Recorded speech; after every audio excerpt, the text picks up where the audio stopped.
Today we're going to be starting our color scheme optical illusion artworks, and to get started we are going to be drawing it out using a Sharpie marker, black Sharpie. If you would prefer to start in pencil, that is fine, but you will have to outline everything in black Sharpie, so if you can just work in black Sharpie, it will make it easier on you. So the first thing you're going to do is you're going to start with a line, a wavy line, that goes across your paper in the landscape position. Then you're going to be adding some hills, whatever sizes you want.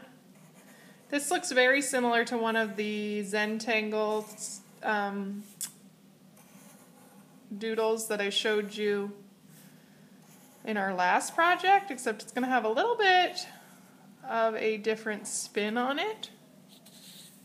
And then you're going to do the other side, and they don't have to match up. The hills can be uneven. They should be uneven.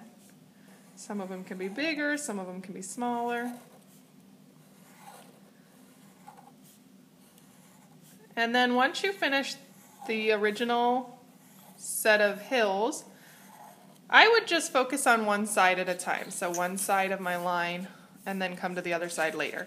So what I'm going to do is you need to start at the points where it meets and repeat the hill.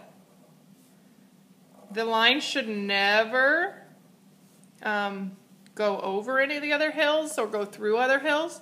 They should always go back to the point where they started. Then, whenever you want to, you can stop and continue one hill over and over, bringing it out. So it goes down into where the point originated from.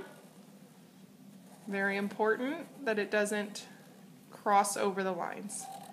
And they're going to start to kind of get wide. And whenever you want to stop, you can go as far out as you want. Whenever you want to stop, you can continue along your hills. So for example, like that. And then I'll just choose another one where I want to start going out. And you want it to get this kind of weird, wide, Dr. Seuss looking effect, optical illusion effect. And when I want to stop again, I can continue with my hills. This one's going back behind the other one, not through it.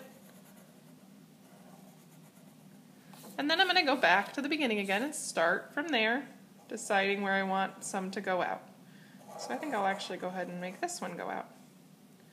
If it goes off the page, pretend you're still drawing until you come back on.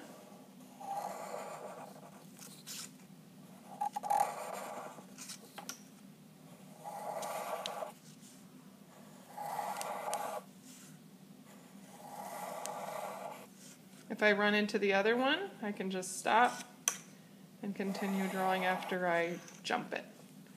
Maybe I want to stop there and I want to continue on with my hills inside here.